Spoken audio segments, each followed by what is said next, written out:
Welcome to Spekulor. Today we're going to talk about some lenses. I love lenses. I love talking about them. So I thought, let's just shoot a bunch of them, see what they look like.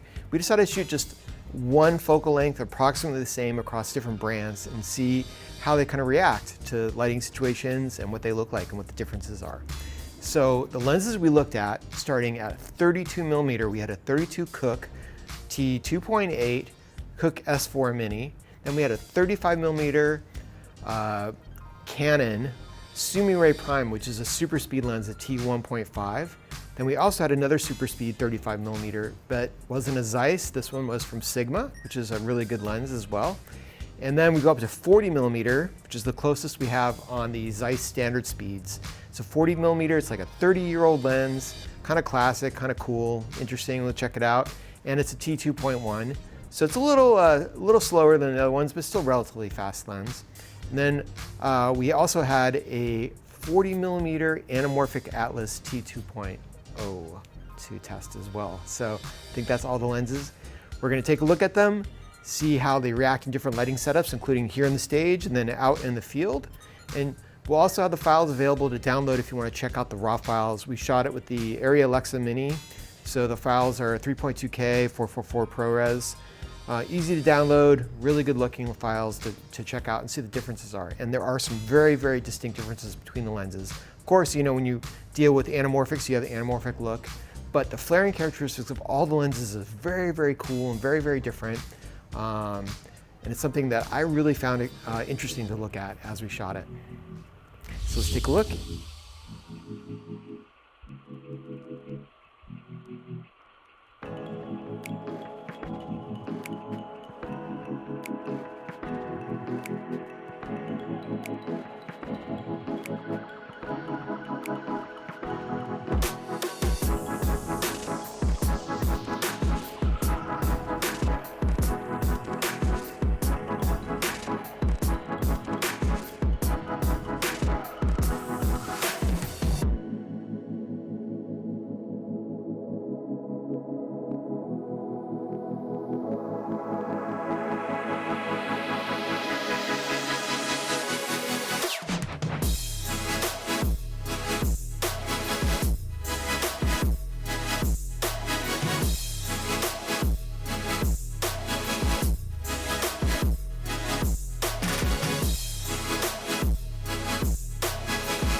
The tests we did with the lenses are just a couple of them. We put them on a resolution chart, seeing what the framing is and seeing what the resolution of all the lenses are.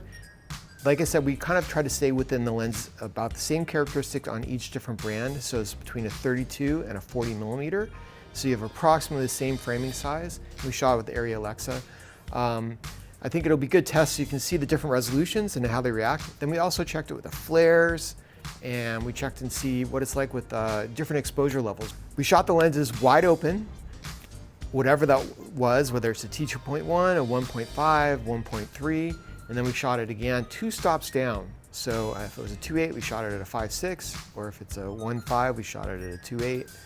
And I think that gives you a good idea of what the lenses do at the different settings. And you know, wide open, they have a very, very different look than they do stop down. And honestly, a lot of them, I like them how they look wide open. Even though you have some more, you kind of get maybe more CA or other issues that you have. But these cameras are so sharp nowadays that it's kind of cool to have something, a little bit of aberration in the lenses. And that's what you're getting with these. But generally, very, very pretty, very beautiful aberration and great flaring characteristics when they're wide open as well. Breathing with prime lenses, honestly, I would say you don't have a lot of breathing with these prime lenses. There's a very subtle, like you do when you're pulling focus, but man, you have to really be cranking that focus back and forth to see the image size change dramatically on pretty much all of them. There was a little bit more breathing probably on the Sigma lenses than the other ones, but I still think that overall, unless you're doing some incredible fast rack focuses, you're not going to see a big change when dealing with prime lenses, which is one of the great advantages of prime lenses is that, hey, they look great in almost every situation. The flare characteristics are interesting. The breathing is great. The fact that they're generally faster, though the Sigma zooms are pretty fast lenses as well. I found the breathing not to really be a major problem with any of these lenses. So looking at the lenses, when you're wide open on something, you have some very interesting kind of bokehs going on. I think that when you're flaring the lenses, when you're obviously with the anamorphic, you have the blue flares, and of course everyone knows the J.J. Abrams look. And that's beautiful and fantastic, and the Atlas does a great job of that when you want that look. The other lenses have kind of some pretty interesting flares as well. The Zeiss standard speeds, wow, they have, when they're stopped down, you have a very interesting kind of like a reverse star coming out of them. And that's something that I think could be a very useful or interesting characteristic when you're shooting with them. And the Cooke lenses, while they're slower than the others at T2.8, wide open, oh man, those things are so beautiful. And honestly, pretty much just shoot them at 2.8 anyway. The Mini is a small lens, is a much better kind of match with these small cameras. Whether you're working with the Alexa Mini or the small Reds, they're very small cameras. So when you take that and you start using these big, huge CINE primes on it, it can be a little overwhelming to run around with. And the T2.8, while people complain that it's a little slow, you make up for it with this really incredible Cooke look. And shooting them wide open is no problem. I didn't see any aberrations on those lenses. There's no CA that was visible. They're just kind of a step above in, I think, the care that's put into manufacturing the Cooke lenses. Or maybe it's the fact that they limited it to 2.8 instead of T2, but we'll see. And the flare characteristic on the Cooke is very, very pretty. You have this very nice outward looking star when it flares, and that's something that none of the other lenses have. So it is definitely a certain look you get that, the Cooke look. Well, I hope you enjoyed this quick test of these lenses. We have full sets available, not just these single primes, but we thought it'd be easier just to test a single focal length, let you see what they look like. That 32 to 40 millimeter range is kind of some of my favorite lenses anyway, because you have the ability to do very beautiful close-ups, but still kind of a wider perspective on both of those lenses. We of course have full sets of these lenses available, not just the 32s to 40 millimeters. So if you want to check them all out, hit us up directly, come on in, test them out, rent them, we have it all available for you. Please let me know what you think.